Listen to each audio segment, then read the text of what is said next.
3 centuries before the War of the Five Kings, before Robert's rebellion, before Daenerys Targaryen dreamed of returning home, one man crossed the sea with fire and blood. His name was Aegon Targaryen. With his 2 sisters, 3 dragons, and a vision of unity, he forged 6 kingdoms into one and gave birth to the Iron Throne. This is the story of Aegon's conquest.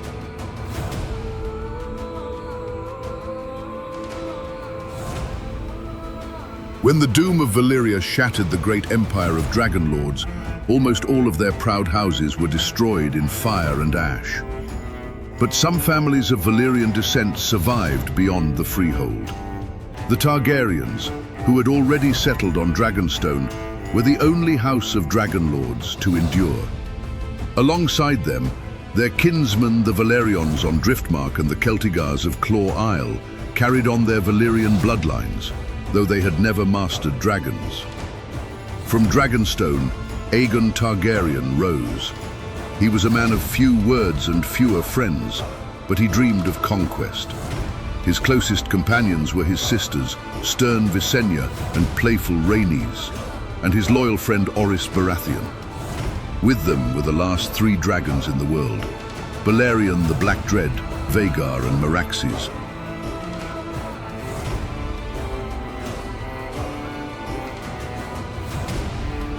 In Westeros, 7 kings ruled and warred without end.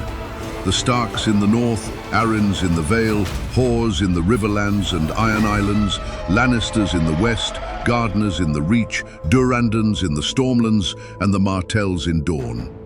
Aegon dreamed of one realm under one king. He sent ravens offering peace if they bent the knee. None accepted. So Aegon landed his army upon the mouth of the Blackwater Rush. There he raised a wooden fort, the Aegon Fort, and unfurled a banner never before seen, a red 3-headed dragon upon black. Crowned by his sisters, Aegon declared himself king of all Westeros. Those who yielded kept their lands. Those who resisted would burn.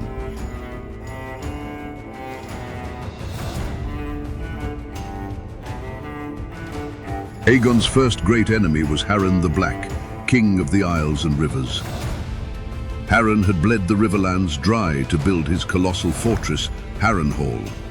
Its towers were the tallest in Westeros, its walls the thickest. Harren boasted that stone does not burn. Aegon encamped outside the castle and offered peace. Harren refused. That night, Aegon mounted Balerion. The Black Dread's fire fell upon Harrenhal, stone melting like candles, towers collapsing in flame. Harren and his sons perished within their walls, and with them ended House Hoare. The River Lords rose against their tormentors and bent the knee to Aegon. Edmund Tully was raised Lord Paramount of the Trident, beginning a line that would endure for centuries.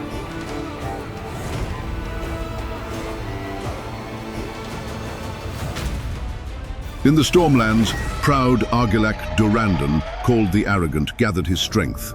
He had sent Aegon an offer of alliance, demanding lands for his daughter's dowry. Aegon returned the proposal with insult, offering Argella Durrandon instead to Orys Baratheon. Argilac answered with war. At the battle remembered as the last storm, thunder and rain lashed the field as Argilac's spears clashed with Aegon's host. Rhaenys and Meraxes could not fly in the gale, and the battle was fought on foot and steel. Argilac cut his way deep into Aegon's line, but there he met Orys Baratheon. In single combat, the Storm King fell. His daughter Argella was taken captive, but Orys wed her with honor, claiming Storm's End, the crowned stag, and the words, "Ours is the fury." Thus was House Baratheon born, blood of kings, yet bound to the Targaryens.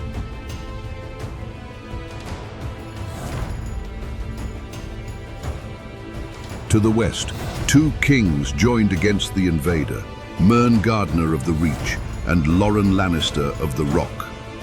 With 50,000 men, they marched the greatest host ever seen in Westeros. Aegon's own army was smaller by half, but he had dragons. On a dry plain of wheat and grass, the hosts clashed. Then came fire. From above, Rhaenys and Visenya loosed flame to either side, while Balerion descended upon the center. The battlefield became a furnace.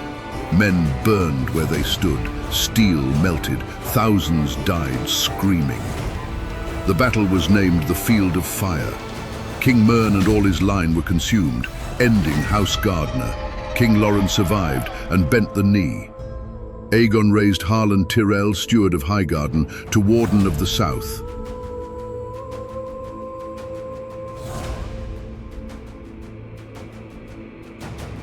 News of fire and ruin reached the north.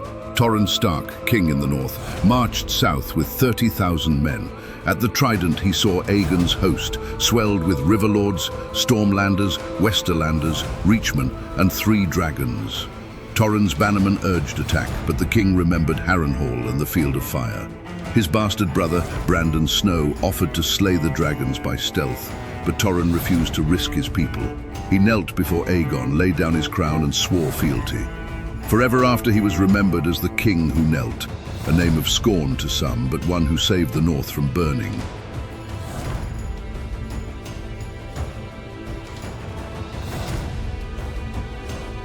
In the Vale, Queen Shara Arryn gathered armies at the Bloody Gate, her impregnable fortress guarding the Eyrie. But walls mean little to dragons. Visenya flew Vhagar over the mountains and landed in the Erie's courtyard. There she found young King Ronald on her knee, begging for a ride. When he landed, the boy was no longer king, but lord, his mother forced to yield. But in the far south, Dorne defied fire and steel. Princess Miriam Martell, blind, fat and unbowed, told Rhaenys that she would not fight, but she would never kneel. When the dragons came, the Dornish vanished into deserts and mountains, leaving only stone and sand to burn. Aegon's banners could claim every castle, but no kingdom. Thus Dorne alone remained unconquered.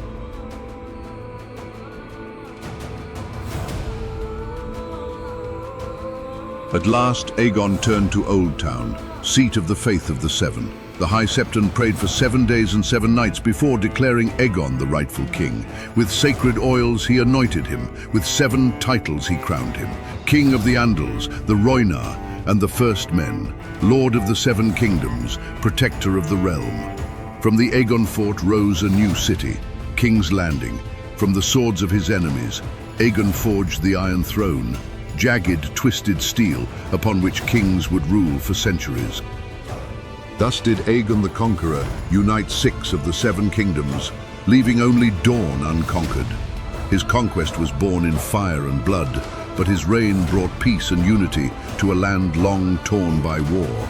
From Dragonstone's exile he rose, and from King's Landing he ruled, upon a throne of swords that endures still. Yet even Aegon could not break the will of Dorne.